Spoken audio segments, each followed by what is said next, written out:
by many Muslims. They say he's like afrakh al-majus. This is farkhun min afrakh al-majus. I heard this once in a talk. Ibn Sina was a devout Hanafi scholar.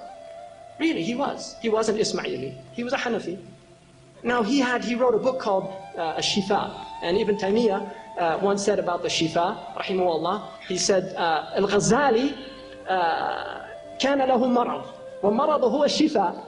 Imam al-Ghazali had a sickness, and his sickness was the Shifa, which means cure. And he meant by that, in laghaz, like a riddle, the Shifa of Ibn Sina. He'd read that book and it influenced his mind. Now, one thing I'll say about Ibn Taymiyyah. Ibn Taymiyyah is a great Hanbali scholar. In fact, he's Shaykh al-Islam of Hanabila. He's not Shaykh al-Islam of Islam, right? I mean, no, there's nobody that has that title. Wallahi, there's nobody. The Prophet ﷺ, that's his domain. He's the one that encompasses all of Islam. When we say Shaykh al-Islam, it's of something. Shaykh al-Islam fil Hadith, Shaykh al-Islam fil Usul. Imam Ibn Taymiyyah is called Shaykh al-Islam of the Hanabila, because he's one of their greatest, if not their greatest scholar. Now, something to know about Ibn Taymiyyah and about all of ulama in general. Knowledge is based on time and experience. You cannot, in the beginning of your attempt to seek knowledge, know everything. It's impossible. In fact, one of the conditions, according to Al-Juwayni of knowledge, he said, Daka'un, you have to be intelligent. Hirsun, you have to be covetousness. You have to have like a desire for the knowledge itself. You have to have talqinu ustadin. You have to have a teacher who teaches you, right? And then you have to have fahmun sahih. You have to have a true understanding. And he said, وَطُولُ زَمَانٍ. And you have to have a long life.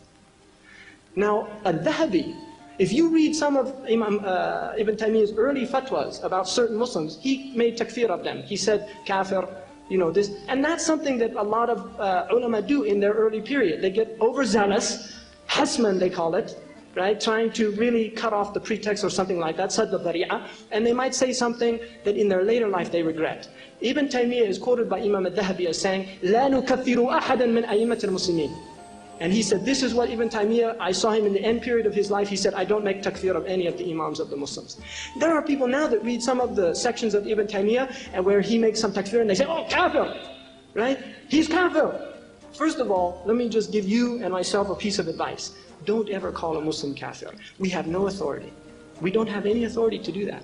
That, what's called takfir, is solely for the qadi. The qadi is the one that makes takfir. I mean, it's a true story. The qadi is the one that makes takfir. Now, obviously, if somebody says, I don't believe the Prophet ﷺ was a prophet, that's kafir. Why? Because it's ma'loom min ad-din bil-darura. Things that are known by necessity about this religion, you know, everybody knows. If somebody says khamr is halal, then khalas, there's no debate. I'm talking about subtle theological points, about things that we are beyond our understanding. So we have to be very careful. Now, some people make takfir of some of the Muslims. They should know that some of the things in some of the books of the Muslims have kufr in them, even from some of the big imams. The traditional position of the ulama is to say, هذا كفر صريح مردود. This is clear kufr and it's rejected. وَإِذَا اعْتَقَدَهُ كَاتِبُهُ فَهُوَ كَافِرٌ. And if, this is called jumla shartiyah, is a conditional sentence. And if the imam who said it believed it when he died, then he died in a state of kufr. But that's the condition. Why put yourself into trouble? So really, as your knowledge broadens, you begin to see that Islam is a vast universal teaching that encompasses a great deal of peoples, a great deal of diverse opinions, a great deal of understandings and misunderstandings. And the Prophet ﷺ, one time a man said, he said, what do you think? And the man said, Insha'Allah wa shi'ta ya Rasulullah. If Allah wants and you want, ya Rasulullah. The Prophet ﷺ didn't say, mushrik, kafir. He said, Ya akhi, la taj'alni niddan ma'Allah. Don't make me a partner with Allah. He taught him. He didn't say, you kafir, mulhid. He taught him. And this is what the Muslims are supposed to do. بُعِثْنَا دُعَاتْ وَلَمْ نُبْعَثْ قُضَاتْ, like they used to say. We were sent as inviters, not as judges. And the Prophet said about the qada, he said, ذَبْحٌ بِلَا سِكِّينَ. To judge people is a knife, is killing yourself without a knife. And this is why the القضاة ثلاث قاضيان في النار وقاضي في الجنة. So when you hear that hadith, the judges are three. Two of them are in hell, and one of them is in paradise. Take it, I don't know statistics and probabilities, bad odds. All right, bad odds, really. So, you know, we have to be very careful. And the last thing, just to say this about Imam al-Ma'ziri, who was one of the greatest of the Imams, they said in his book, in the Tabaqat, they said, وَكَانَ يُهْرَبُ إِلَيْهِ فِي الطِّبِّ كَمَا يُهْرَبُ إِلَيْهِ فِي الْفَتْوَى. They used to seek him out for medicine like they sought him out for fatwa. And the reason he studied medicine is because he went to one of the people of the book, and he was sick, and he said to him, I'm sick and I need to be treated. And the man said to him, he was in Tunis, he said, you know, you Muslim amaze me. He said that one of the greatest things in my religion would be to kill somebody like you. Because you're the hujjah of Islam. You're a proof of Islam. And you make us look bad.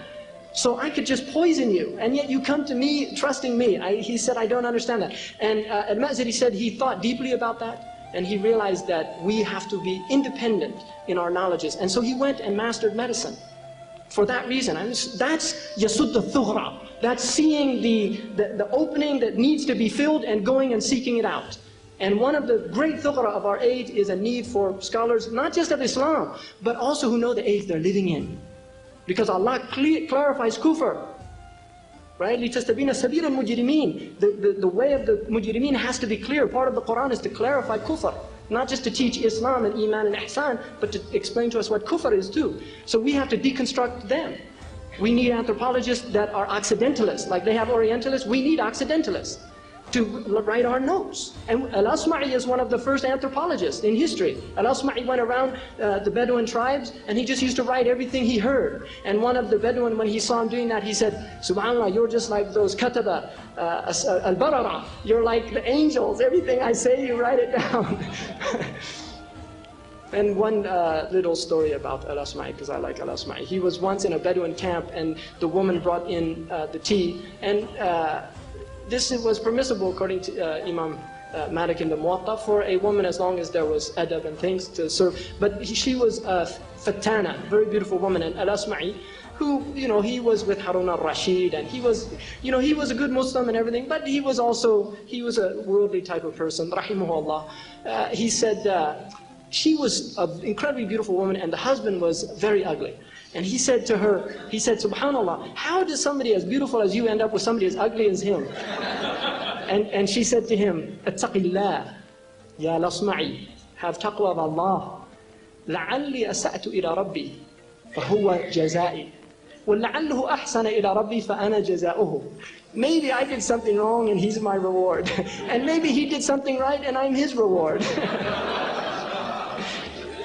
So anyway, about Al-Ma'ziri, Imam Al-Ma'ziri radiallahu anhu, they said, min sa'ati ilmihi, from the depth of his knowledge, from the degree of his understanding, they said, he rarely saw a munkar.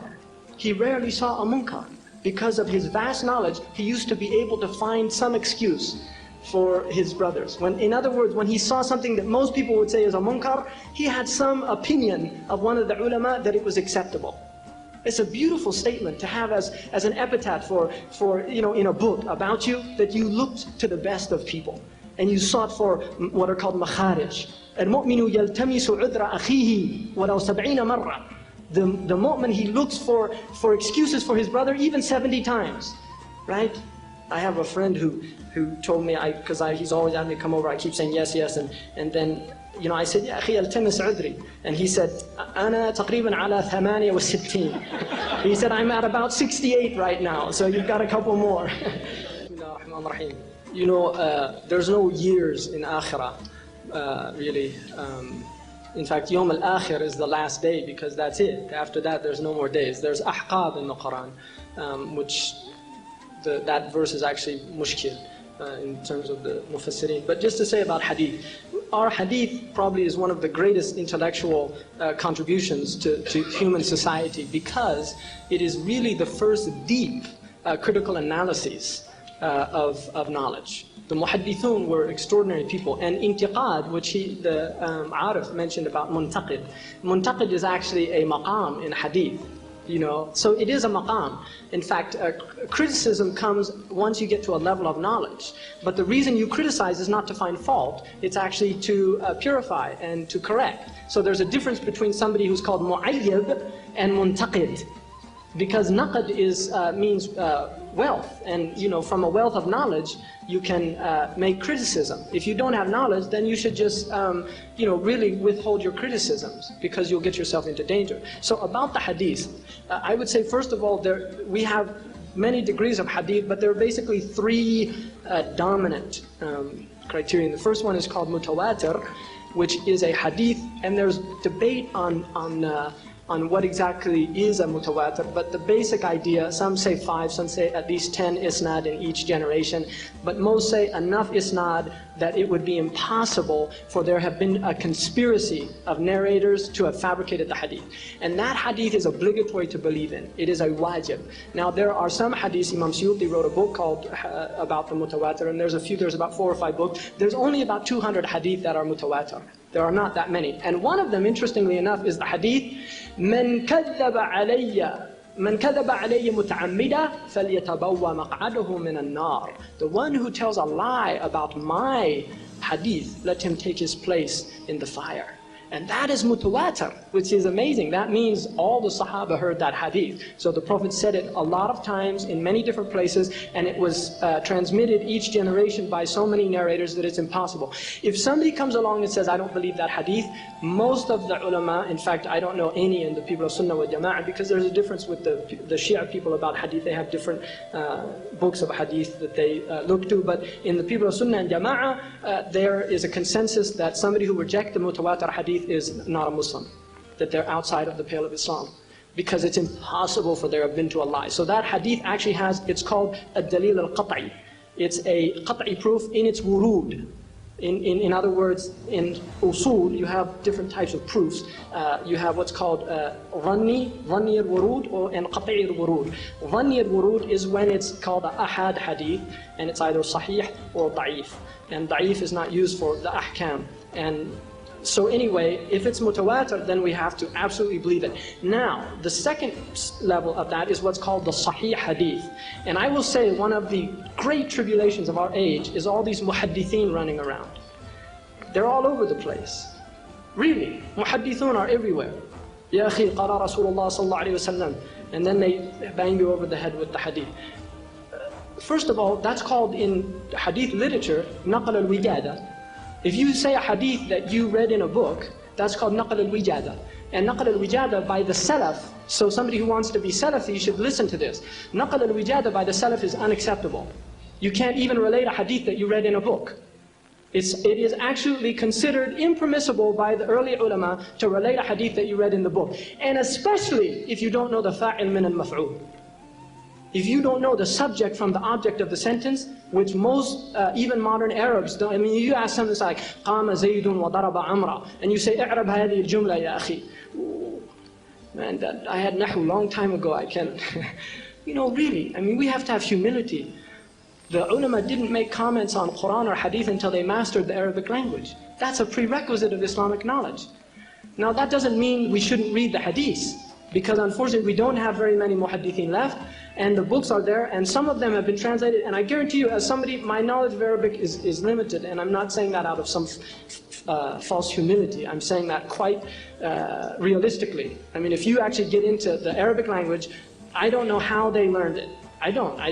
How did Sibawi write his book? I don't know how he did that, because it's just this endless. There's always new things to learn. I learned things about Arabic language, and I've been teaching it for 5 years. And I'm just like, where did that come from? I didn't, what?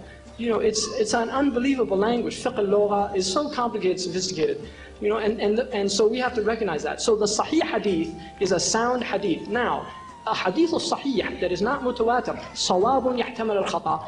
It is sound and true, but there's a probability, although it's very narrow if it's sahih, that there might be a mistake in it, because it's not mutawatir. So even though the isnad and the matan are sound, meaning the chain of narration and the text itself doesn't contradict the Quran, there's still a slight possibility of a problem in it. If it's al-Bukhari, Muslim, ala shart al-Bukhari, if it's Muslim, if it's one of the sit sihah, then the possibility is really quite marginal, and for that reason, the ulama accept it as a sound legislative source. In other words, we can take a hukm, a judgment from that hadith. So we should be very careful about hearing a hadith like on the wing of a fly is a disease and on the other wing is a cure. So if a fly comes into your drink, then you should put the whole fly into the drink. And if you studied medicine and say, yeah, it's clear that that can't be a sound hadith. That's in Sahih al-Bukhari. And لا تقف ما ليس لك به علم. Don't follow things you don't know knowledge about, because لا ينطق عن الهوى. The Prophet ما ينطق عن الهوى. The Prophet ﷺ does not speak from his passion, and that's a sound hadith. So alhamdulillah, I lived in Mauritania, which is fly capital of the world, and I used to dump flies into my tea and yogurt all the time. Alhamdulillah, I never got any problems with it. So and now just the last, and then another thing about Sahih Hadith. You'll hear somebody say, Ya akhi, that's a da'if hadith. Da'afuhu al-Albani. That's a weak hadith. Imam Albani or Nasiruddin al-Albani said it's a weak hadith. First of all, let me tell you something. There are many hadiths in Al-Hakim that are sahih ala shart al-Hakim and they're da'if ala shart al-Bukhari.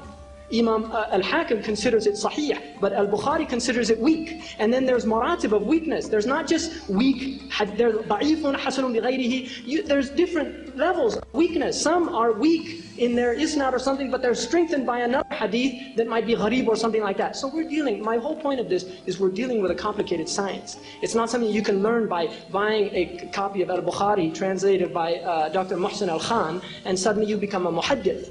No. Because there's mistakes in all of those translations. I have yet to see a translation that doesn't have some mistakes in it. وَالْكَمَالُ لِلَّهِ. It doesn't mean that the translators weren't good or didn't know. الْكَمَالُ لِلَّهِ. Perfection is Allah's. So a hadith like that, I will just say, commenting on that hadith, is that there is a sahih hadith that the Prophet said, مَنْ قَالَ لَا إِلَهَ إِلَّا اللَّهِ دَخَلَ الْجَنَّةِ. Most of the ulama say the condition, because remember, Arabic is elliptical, not everything's mentioned. That hadith will have بين قوسين. من قال لا إله إلا الله صدقا من قلبه دخل الجنة. The one who says لا إله إلا الله in truth from his heart enters Jannah. So there's your commentary بين القوسين, right? Like a hadith that says لا يؤمن أحدكم حتى يحب لأخيه ما يحب لنفسه. That's a sahih hadith in Imam Nawawi's Arba'in. No one believes. That's what it says. لا يؤمن. No one believes until he loves for his brother what he loves for himself. That's a high maqam in Islam. That's not the maqam of everybody. That's a high maqam. So what does the hadith mean? لا يؤمن بكمال الإيمان أحدكم. None of you believes with a perfected iman. So it doesn't mean that he's not a mu'min. It means that his iman is still growing and he hasn't achieved that level of iman, which is a high level. So hadiths have to be taken into consideration of their translation, interpretation, and understanding and commentary by the rightly guided imams of the hadith.